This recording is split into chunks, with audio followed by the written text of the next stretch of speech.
네, 오늘은 우리 합반하는데 저희 반에서 해오던 교재가 있습니다. 그래서 오늘 여러분 혹시 갖고 계신 분도 있고요.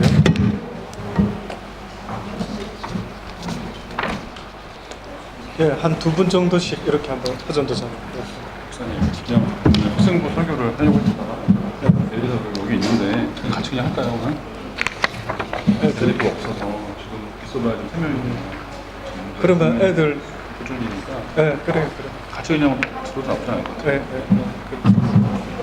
애들 주의만 허전도사님이 거기 앉아서 네. 애들 좀 주의만 주고 그 교재가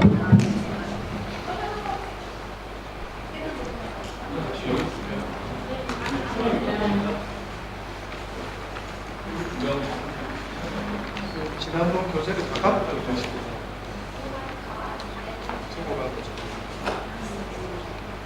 일단 저를 봐주세요. 예, 그냥 일단 제가 없이 리더를 할게요.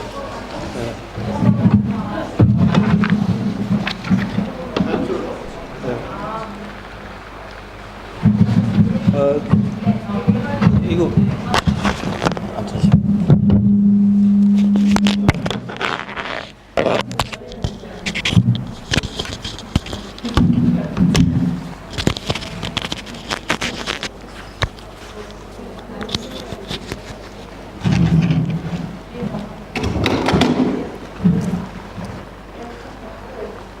지난 우리 새신자 교육반이 있거든요. 새신자 교육반이 지난 시간에 제 1강으로 했던 게요. 나는 누구인가 하는 제목으로 이제 시작을 했었습니다. 주제 선구가 뭐였느냐 하면은 우리가 잘 아는 베드로의 고백이 주제 선구였어요. 예수님이 베드로에게 성경을 가르쳐 주고 나니까 베드로가 그 말씀을 듣고는 어떤 한마디 고백을 했어요. 사람마다 우리가 어디 모임이나 어느 강연장에 가면은 뭔가를 들었을 때에 참 좋았다, 어떻다 이런 반응을 하는 것처럼요. 뜻밖에도 예수님의 설교를 듣고 베드로라고 하는 어부 출신이 반응한 게 뭐였느냐면 누가복음 5장 8절에 이런 고백을 합니다. 시몬 베드로가 이를 보고 예수의 무릎 아래 엎드려 가로되 주여 나를 떠나소서 나는 죄인으로소이다. 이것이 베드로가 예수님의 설교를 듣고 깨달은 거예요. 오늘 이 시대에 수많은 목사들이 설교를 하고는 있지만은요, 그 설교의 목적이 무엇으로 나타나야 되나, 그 설교의 결과가 무엇으로 나타나야 되는가라고 만약에 성경에서 찾는다 한다면요, 그것은 사람들을 알려주는 거예요. 자기 자신을 볼 수 있도록 알려주는 건데 그 결론은요, 나는 죄인으로서이다. 예수 그리스도는 메시아라고 하지 않습니까? 메시아라는 분은 누구에게 연결이 되느냐 하면은 구원을 얻기를 원하는 사람에게 메시아가 필요로 하죠. 배고픈 사람에게 필요한 것은 빵입니다. 그렇죠? 나경이는 뭘 필요로 할까? 막연한 것 같지만 만약에 제가 나경이한테 나경아, 너 뭘 필요로 하니? 너는 지금 무엇을 원하니? 이렇게 이야기했을 때 뭔가 떠오르는 생각도 있겠지만 뜻밖의 사람들이 잘 몰라요. 뭘 원하느냐라고 물어보면은 나는 진짜 뭘 원합니다. 이 소원이 간절함이 뭐가 없어요. 그래서요, 옛날에 그 산에서 할아버지하고 할머니 두 분이 사셨는데 산신령을 만났대요. 어느 날 두 분이 그 산신령을 만났는데 산신령이 뭐라고 이야기하느냐면 소원을 3가지 들어주겠다 이야기해라 이렇게 말을 하는 겁니다. 그랬더니만 그 할아버지가 소원을 말했어요. 근데 그 할아버지는 자기 소원이 뚜렷했어요.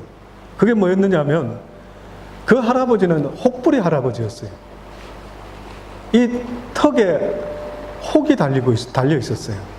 그러니까 이 할아버지가 산신령을 만나가지고 뭐 해줄래? 뭐 해줄까라고 했더니만 이게 떼졌으면 좋겠다. 이것이 바로 그 할아버지의 소원이었어요.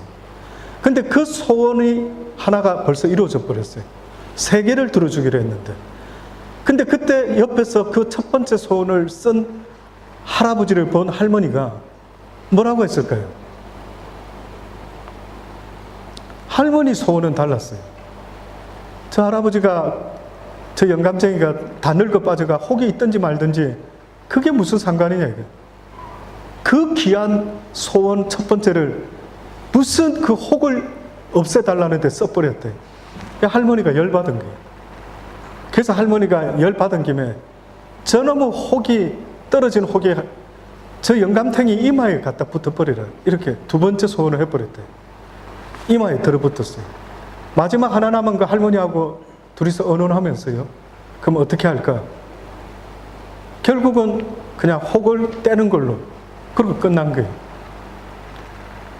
혹시 지금이라도 여러분도 만약에 산신령을 진짜 누구 그런 걸 만나가지고 네 소원이 뭐냐? 네가 진짜 원하는 게 뭐냐? 이래 물어본다면 무엇이 나의 소원인지 생각해 본 적이 있느냐는. 근데 이상하게 바이블은 우리에게 무엇이 너의 소원이 되어야 될 것을 계속해서 알려주고 있어요. 무엇이 우리의 소원이 되어야 되는 것을 알려주고 있는데 그게 뭐냐면 영원히 사는 것. 이것이 우리의 소원입니다 라고 성경이 알려주는 거예요. 엄마도 딸도 아들도 젊은 사람도 나이 많은 사람도 자기가 무엇을 소원해야 될지를 모르고 있는 거예요. 그래서 이 땅에 태어나서 우리 모든 인간이 풀어내야 될 숙제가 있다면, 호목이 있다면 그것은 바로 죽음의 문제다. 이래 살다가 다 죽는 거예요. 저는 그래도 60을 바라보고 있지만 우리 아이들은 얼마 살지 않았죠? 서준이 몇 살이지? 13살, 13년밖에 못 살았대. 근데 저런 아이에게 야, 죽음이 곧 올 거야. 너 오늘이라도 죽을 수 있어. 이게 와닿지가 않는 거예요. 그러나 우리가 뉴스에 보면 어때요? 수많은 사람들이 계속해서 날마다 죽어가고 있대요. 그래서 우리 인간이 첫 번째로 풀어내야 될 숙제가 있다면 죽음의 문제예요. 그래서 삶의 문제는, 먹고 사는 문제는 돈에 달렸다라고 말할 수 있겠지만요, 살고 죽는 생명의 문제는, 그 죽음의 문제를 풀어내지 않는 한은 답이 없는 거예요. 결국은 나경이가 이렇게 젊고 이렇게 튼튼하고 싱싱한데 그런데 이렇게 아름다운 아이가, 우리 아이들도, 그렇죠? 죽는다는 거예요. 너무, 지금도 우리 주변에 젊은 사람들도, 그죠? 불치의 병으로, 못으로 이렇게 죽어가는 거예요. 그래서 저와 여러분이 사는 날 동안 교회를 다닌다는 이유는요, 바로 이 죽음의 문제를 해결해 주고, 그래서 그 말씀을 붙잡고 살 수 있도록끔 해주는 것. 이것이 바로 성경이 우리에게 알려주려고 해요. 자, 그래서 베드로는요, 삶이 왜 살아야 되는지도 그냥 고기잡이 하면서 그냥 그래 사는 거예요. 그냥 세월 가니까 늙어가고, 그래 살다가 예수님을 딱 만나서 말씀을 딱 듣는데 그의 마음에 뭘 깨달았는지, 주님, 나는 죄인이 맞습니다. 이걸 고백해야 돼요. 여러분은 죄인이라고 가르쳐주는 거예요. 또다시 말하면은 나는 지금 누군가 나를 컨트롤하고 있는 거예요. 컴퓨터가 있죠. 컴퓨터를 운영하려고 하면은 뭐가 깔려 있어야 됩니까? 혹시 아세요? 나경아, 컴퓨터를 새 거 샀는데 바로 쓸 수 있는가? 쓸 수 없지. 뭘 해야 되지? 처음에 하려면 뭐 합니까? 거기 윈도우를 깔아야 됩니다. 안 해보셨습니까? 다 맡겨가지고 잘 모르시겠죠. 윈도우를 깔아야 됩니다. 저도 윈도우 10을 지금 깔려 있어요, 컴퓨터에. 그 다음에 윈도우를 깔고 나서 그 다음 어떻게 하죠?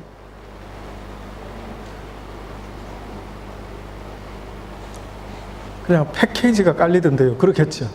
그 패키지가 깔리겠지만은 윈도우를 깔 때에 이제 윈도우 운영체제 안에서 움직일 수 있는 프로그램을 까는 거 아닙니까?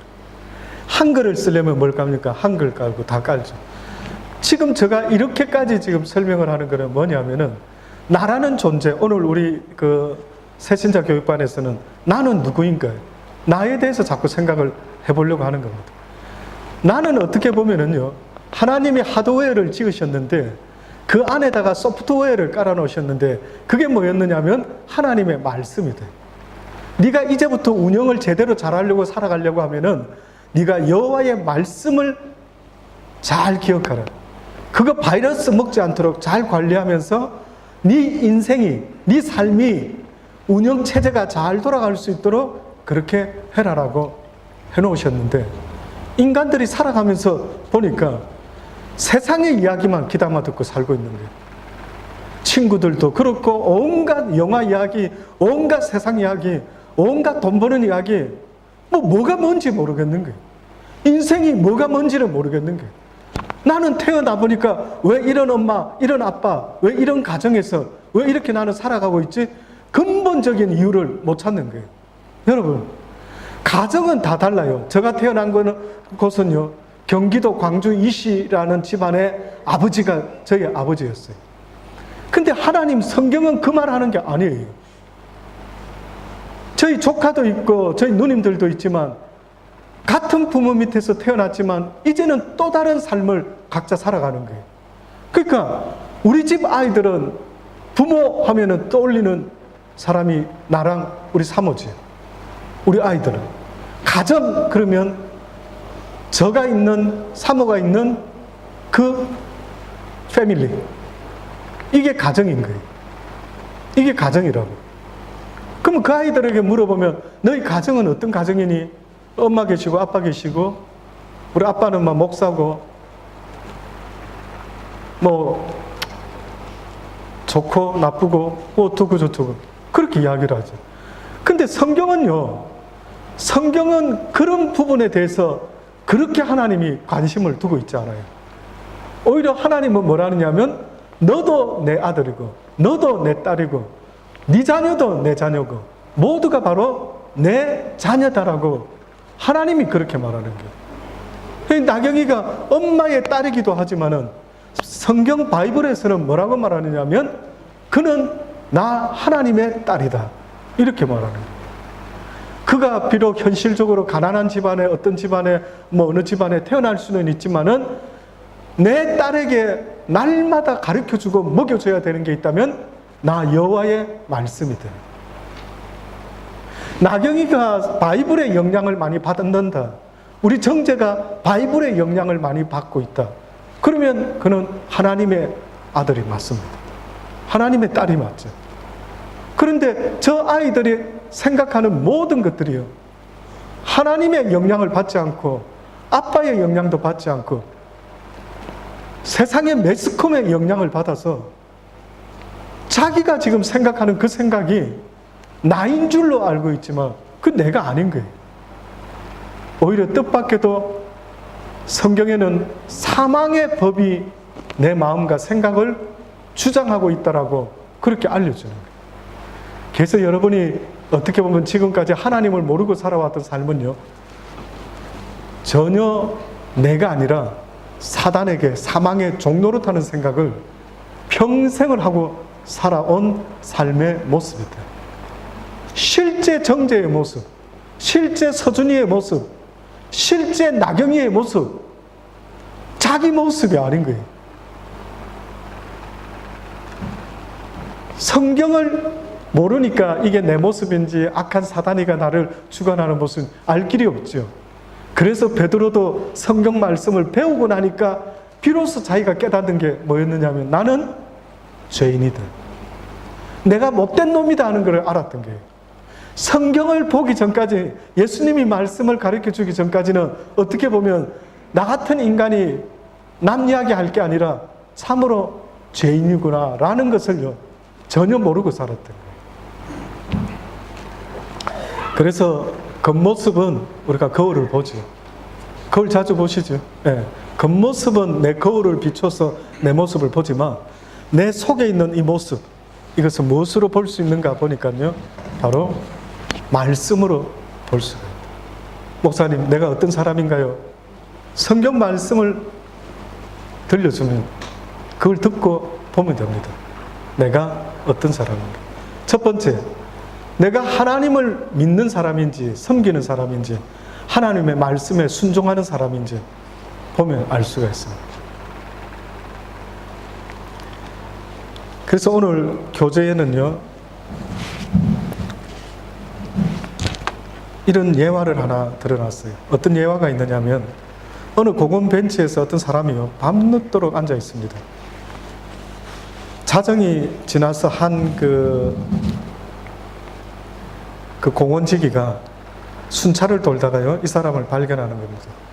그래서 수상하게 여기고 당신 누구야? 하고 이렇게 물어봐요. 그랬더니만 그 사람이 앉아 있다가 대답하는 말이 내가 그거를 알면은 좋겠다고. 나도 지금 그걸 몰라서 이렇게 앉아 있다고. 이렇게 엉뚱한 대답을 하는 거예요. 여기 이 사람이 철학자였던 거예요. 당신 누구야? 여기서 뭐 하고 있어? 그랬더니만 그 말이 그래. 내가 여기서 뭐 하고 살아가고 있지? 내가 지금 왜 살아야 되는 거지? 이런 고민을 하고 있었던 겁니다. 그래서 모든 사람이 다 이러한 질문을 가지고 있다라는 거예요. 소크라테스가 너 자신을 알라 라고 말을 했다고 하지 않습니다. 그래서 결국은 사는 날 동안에 내가 어떤 존재인가를 알 수만 있다면 그 기간이 60살, 70살이 되든 비로소 그때야 예수 그리스도 구원자가 필요하다는 고백을 할 수밖에 없는 겁니다. 몸이 아파서 병원을 찾는 것처럼요. 내 심령에 평화가 없고 늘 갈등과 번민과 속상함과 짜증과 분노와 이런 것들 속에서요. 결국은 내가 죄인이구나 라는 것을 깨달을 수 있게 돼야 되는 것입니다. 창세기 1장 26절부터 27절 말씀. 하나님은 인간을 어떻게 만드셨는가? 우리가 대충 아는 것들은 그냥 넘어갈게요. 제가 설명을 드릴게요. 하나님께서 도대체 나는 누구인가 할 때 첫 번째 그 근거가 나는 누구이지? 나는 어떻게 만들어졌지? 엄마 아빠 때문에? 근데 그게 아니었어요. 태초에 하나님이 인간을 창조하셨는데 인간의 몸을 뭘로 만드셨다면? 흙으로. 그리고 하나님께서 생기, 퓨뉴마, 공기, 에너지 그걸 인간의 코에다가 후 하고 불어넣으셨대요. 그랬더니만 인간이 생명이 되었다 이렇게 말해요. 살아있는 영물이 되었대요. 인간은 죽으면 육은 흙으로 돌아가지만 영은 하나님께로 다시 돌아간대요. 그래서 우리가 옛날 어르신네들이 누가 죽으면은 어디론가 다시 돌아가는 줄을 알고 돌아가셨습니다 이렇게 이야기를 해요. 제사를 드리면은 옛날에 또 그런 말도 하더라고요. 강아지 삽살개가 제삿날에 유독 소리를 멍멍멍 하는 거예요. 왜 그런가 봤더니만 귀신을 본다라는 거죠. 귀신. 조상 귀신이 밥 먹으러 왔다. 이래서 멍멍이들이 막 소리를 지른다. 잘은 몰랐지만 우리 조상님들은 최소한 인간에게 영혼이 있다라는 걸 알고 영혼이 죽으면은 분명히 어디론가로 간다라고 하는 것을 알았던 모양이에요. 근데 어디로 가느냐 하면요. 하나님의 품으로 다시 돌아가는 겁니다. 우리의 영은 하나님께로부터 왔어요. 그래서 우리 본능은요. 하나님을 날마다 갈망하며 목말라 하는 존재가 바로 우리예요. 여러분, 육신이 가장 목말라 하는 것은 물이지요. 물. 내 영혼이 가장 목말라 하는 것이 무엇이 있을까요? 무엇을 마시면 내 영혼이 시원하게 느낄까요? 혹시 여러분 목마를 때에 콜라 먹어보셨습니까? 목마를 때에 다른 탄산음료나 다른 거 어떠셔요? 해결됩니까? 해결됩니까? 설정조사. 해결은 안 되는데 보니까 지난 수요일 날 보니까 소프트 드링크를 막 찾더라고요.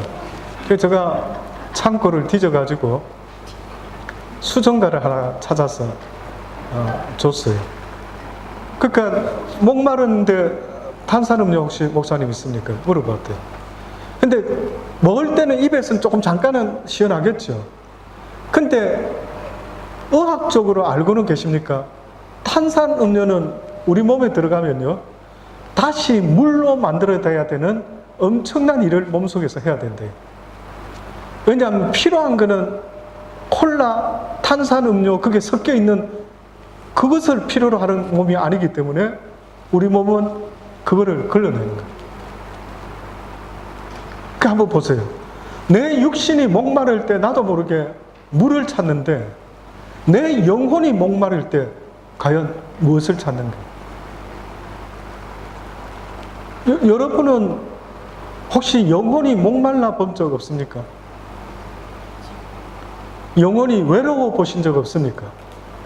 영혼이 아주 힘들고 속상하고 답답하고 이게 뭐지? 하는 적은 없었습니다. 그럴 때 뭐 여행을 떠나라, 그럴 때는 막 통닭이 최고다, 뭐 여러 가지를 뭐 경험하겠죠. 예. 제가 물어보는 것은 순간 잠깐 또 쏟고 이런 걸 해결하는 게 아니고요. 궁극적으로 내가 영이 메마르지 않는 그 방법을 찾아야 될 거 아닙니까? 결혼도 해보니까, 애도 낳아보니까, 애도 키워보니까 내 영혼의 궁극적인 만족이 뭐가 있는가 싶어요. 저는 수많은 시간을요, 그런 거를 미처 생각도 못하고 살아왔어요. 저는 저 영혼이 외롭고 쓸쓸하고 뭐 하면은요, 뭐 대학을 못 가서 뭐 공부를 잘 못했어, 뭐 우리는 부잣집이 아니라서, 뭐 아빠가 마음에 안 들었어, 엄마가 마음이 안 들어서, 뭐 이런 식이더라고요. 그 해결을 그렇게 찾더라고요. 그랬죠? 철승 집사도? 지금 본인의 인생에 있어서 만족하십니까? 그 만약에 뭐 만족하는 사람이 어디 있겠어요? 물어보면은 대부분 이야기를 합니다. 저는 어렸을 때부터 뭐 집안이 그랬고요. 저는 막내로 태어나서 막 형들한테 괴롭힘을 당했고요. 그러니까 모든 것 하나부터 열까지가 어떻게 보면 나와는 상관없는 이런 인생 가운데 늘 목마르고 늘 힘들고 늘 막 왕따 당하고 짜증나고 계속 그런. 그래서 그 문제가 어떻게 해결이 돼야 되는데 뭘로 해결이 되는 거예요? 무엇으로? 그래서 취미생활도 해보고 뭐 친구도 만나보고 돈도 벌어보고 안 된대. 하나님이 오히려 우리에게 말씀하는 것은 바로 나 여호와가 너희의 생수가 된다라고 말씀합니다. 그래서 여러분, 수가성 여인이라고 알죠? 어떤 여인이 예수님을 만나서 대화를 나눕니다. 예수님이 그 여인에게, 사마리아 여인인데, 여인아 나에게 물을 좀 달라. 당신이 어떻게 유대인인데 나한테 물 달라 합니까? 그 물을 줬어요. 그때 예수님이 뭐라고 말하느냐면, 네가 이 길어서 먹는 물은 먹으면 또 목마르고 또 목마르고 또 목마를 건데 내가 너한테 주는 물은, 줄 수 있는 물이 있는데 그럼 영원히 목마르지 않을 거다. 놀랍지 않습니까? 이 물은 마시면 또 목이 마르답니다. 이 물은요. 근데 하나님이 주시는 물은 영원히 목마르지 않고 네 배 깊은 곳에서 생수가 되어 날마다 샘솟아 올라오게 될 것이다. 이렇게 이야기합니다.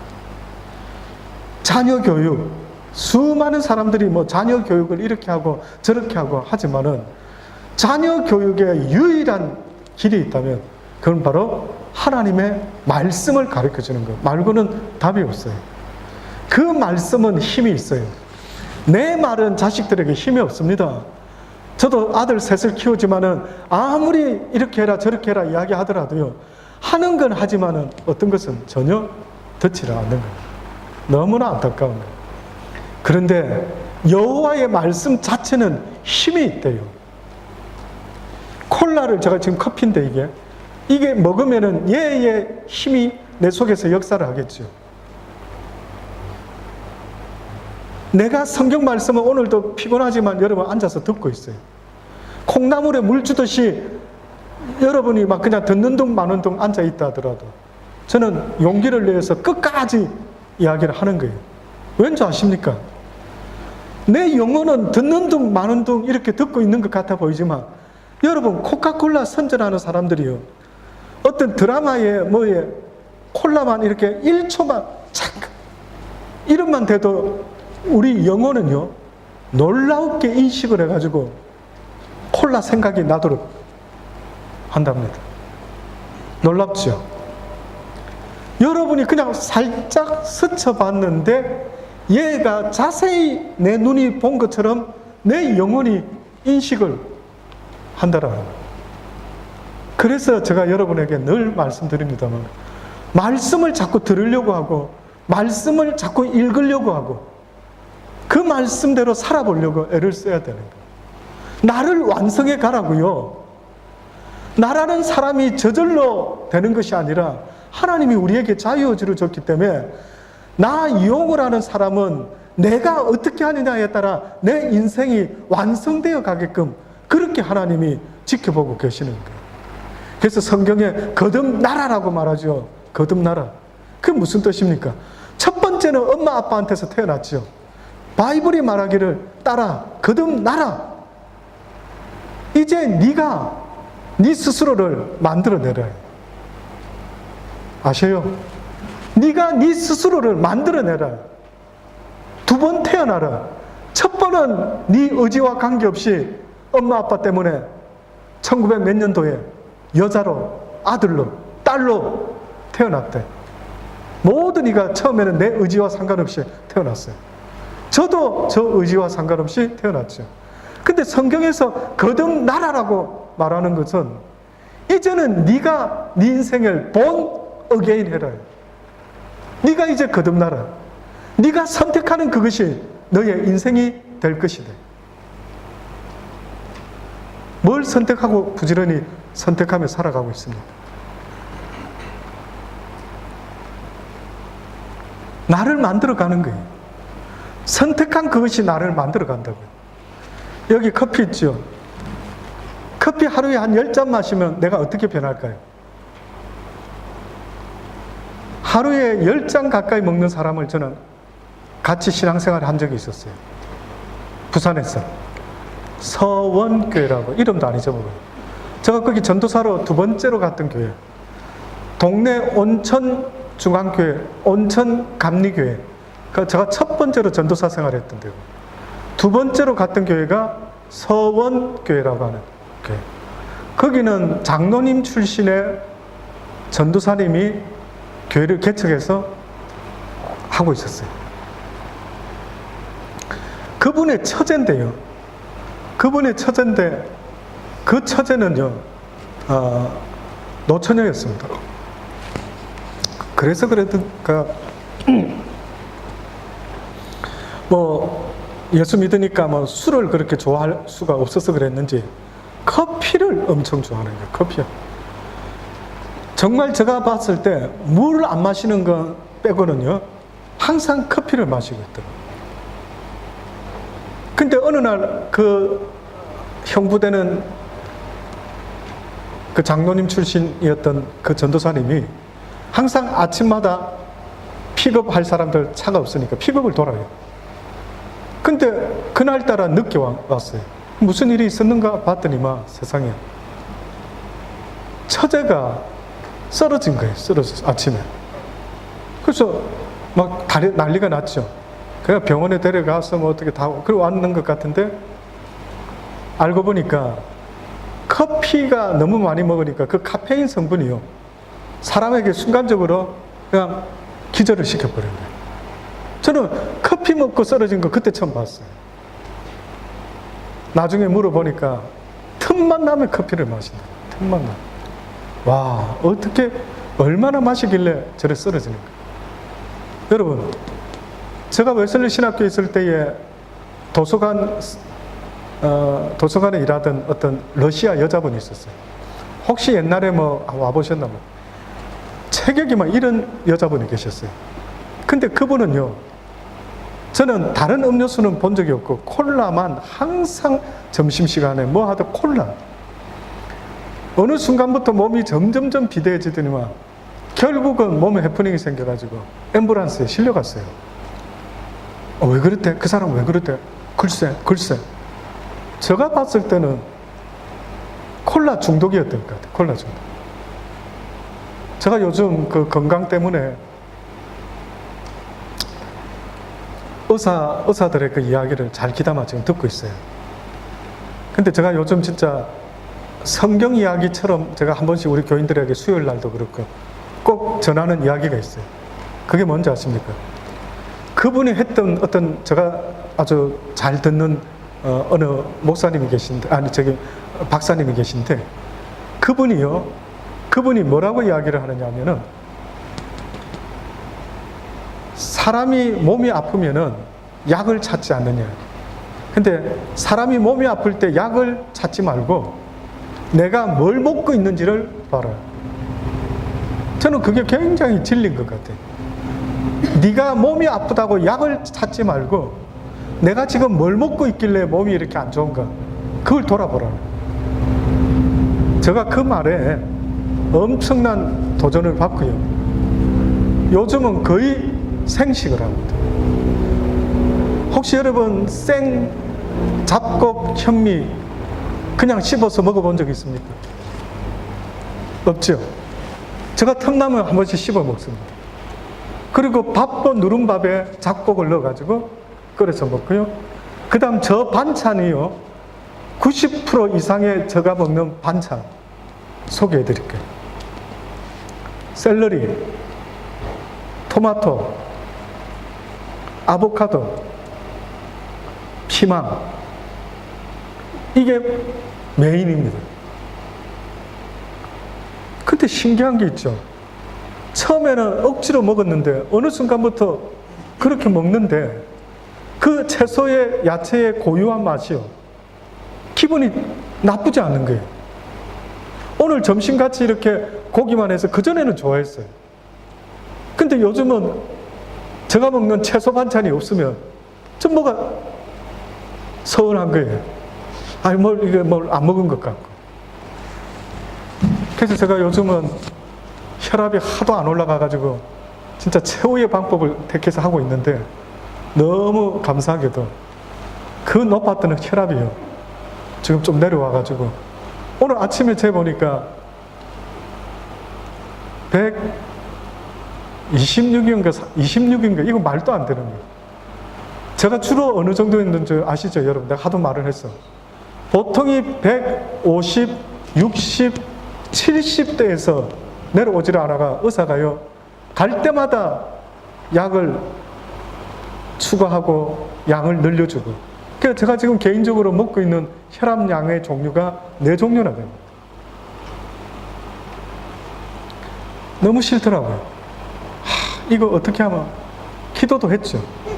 근데 꼭 어떻게 보면 이런 생각도 들더라고요. 기도하기 전에 네가 음식부터 좀 고치라. 네가 낫기를 원한다면 네가 할도리 먼저 좀 해라. 이런 느낌이 막 드는 거예요. 그래서 진짜 제가 살아오면서 생전에 처음으로 생 현미 잡곡살을 먹고 있어요. 나경아, 먹어봤나? 잡곡살. 그냥 생살 안 먹어봤지? 한번 먹어봐라.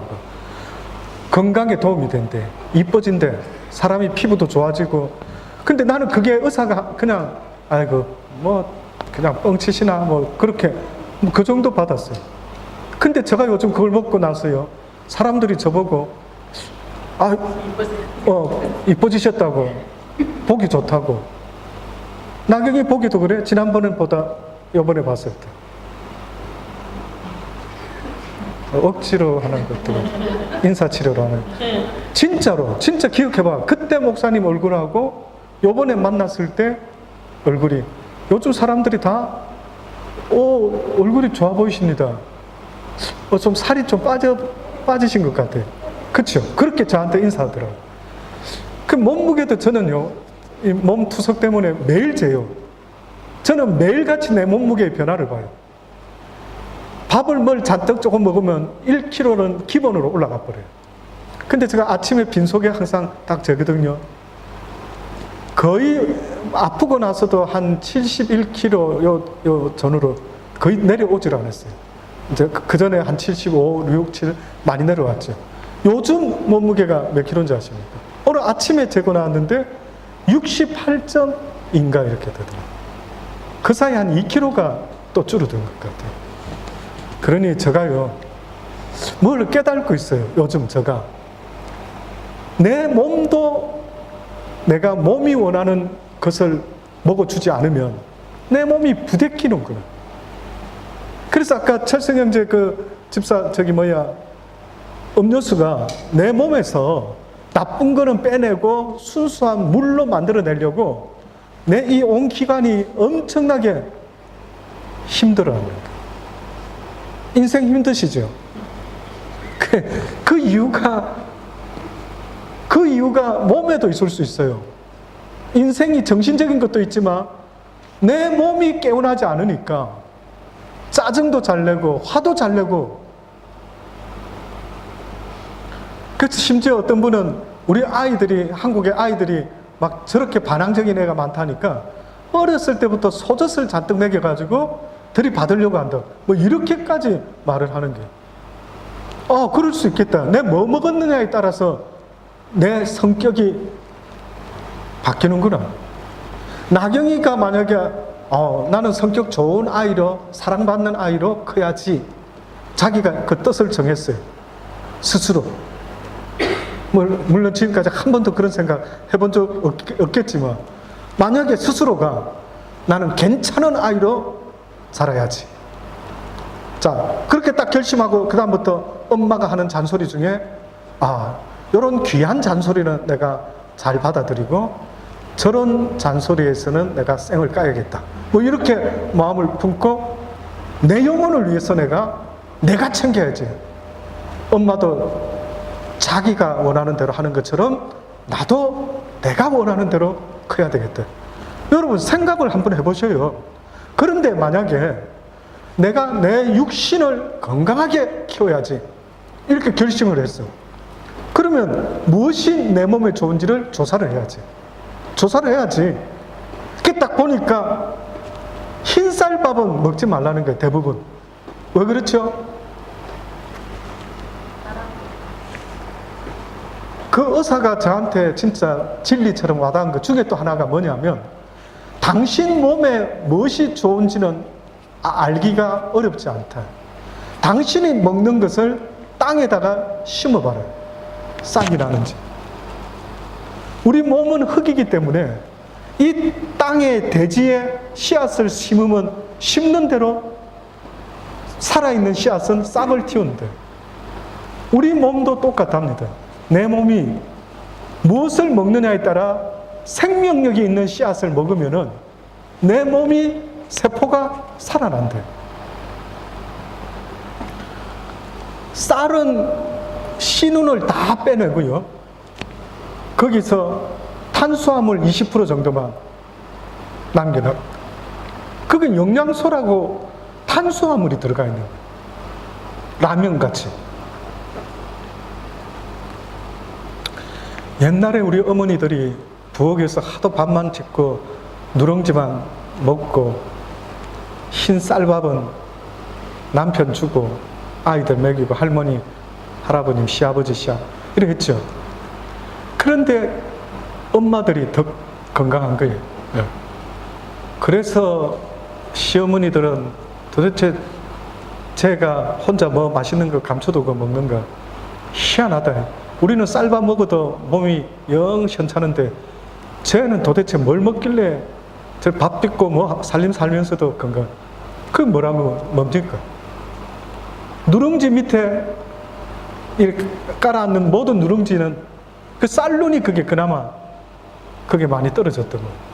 그러니까 오히려 옛날에 우리 어머니들은 부엌대기 취급받으면서 누룽지를 먹었는데 그게 오히려 그나마 영양소가 있었더래요.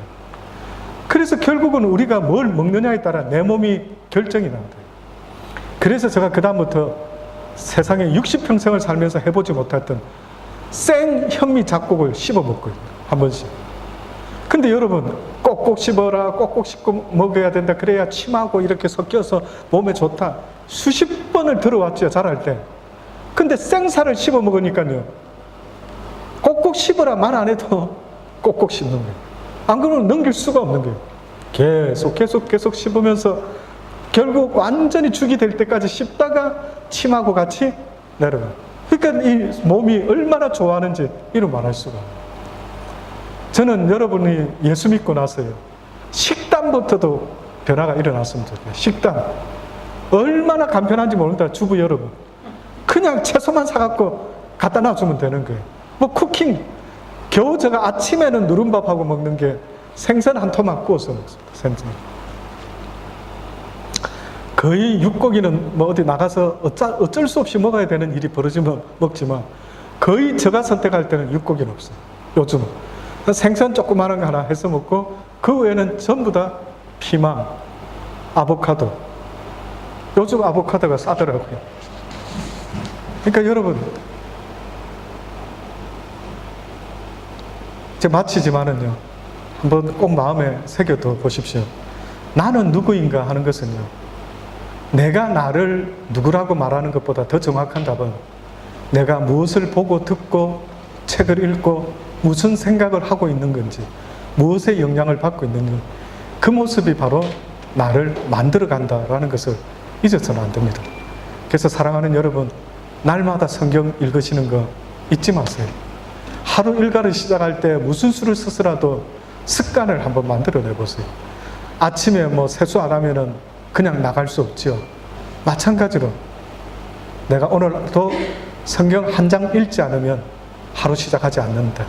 아니면 차 안에라도 오디오 성경이라도 들어서 내가 오늘 하루도 내 영혼이 하나님의 말씀을 듣지 않고는 하루 시작하지 않는다. 이것이 바로 나를 지켜주는 거예요. 하나님의 말씀이 나를 지켜준다고요. 하나님의 말씀이 나를 외로움에서, 화나는 데서, 속상한 데서, 왕따에서, 모든 악한 어떤 사람들의 공격에서도 나를 지켜줄 수 있는 유일한 힘이 되는 것은 여호와의 말씀이다. 누가 나를 막 흉보고 욕해서 막 화가 올라오는데 이 화나는 것도 삭혀줄 수 있는 유일한 힘은 하나님의 말씀이다. 이것을 하나님이 온 세상을 천지를 말씀으로 창조했다. 여호와의 말씀은 힘이다, 능력이다. 모든 죽은 사람도 살려내는 능력이 된다. 대한민국의 모든 아이들이 공부도 중요하지만 여호와의 말씀을 모르고 산다면 지옥 같은 세상을 사는 것과 똑같아요. 먹고 사는 건 좋아졌는지 모르지만 자살하는 아이들의 숫자가 과거보다 엄청나게 OECD 국가 중에 1위가 될 정도로 상상이나 되십니까? 아이들이 왜 죽어버리려고 하고, 왜 아이들이 힘든 일을 이겨낼 수 없고, 그 모든 연약함 속에는요, 하나님의 말씀이 있다라는 것 여러분 잊지 마시고요. 이번 한 주 동안은 특별히 나는 누구인가? 또 여러분 음식 먹을 때마다 내가 지금 뭐 먹고 있는가 꼭 돌아보십시오. 그러시다가 혹시 몸이 아프십니까? 내가 뭘 먹었지? 내 영혼이 아프십니까? 내가 성경을 읽었는지 듣고 있는지 꼭 돌아볼 수 있는 저와 여러분 되기를 바랍니다. 한번 기도하시겠습니다. 좋으신 아버지 하나님, 그렇습니다. 우리가 누구인지 하나님은 알려주기를 원하시는데 아직도 메시아인 예수 그리스도를 필요로 하지 않는 그러한 사람들이 얼마나 많은지 모릅니다. 그들이 자기 자신을 알 수 있으면 좋겠습니다. 예수님 없이는 기뻐하고 즐거워하고 감사할 수 없는 그런 불쌍한 존재라는 것은 하나님 우리 모두가 알 수 있도록 은혜 베풀어 주옵소서. 그래야 주의 말씀으로 날마다 기뻐하며 즐거워하며 서로 사랑하며 그렇게 살아갈 수 있는 아름다운 인생이 될 수 있도록 하나님 은혜 베풀어 주옵소서. 감사합니다. 예수님의 이름으로 기도합니다. 아멘. 하늘에 계신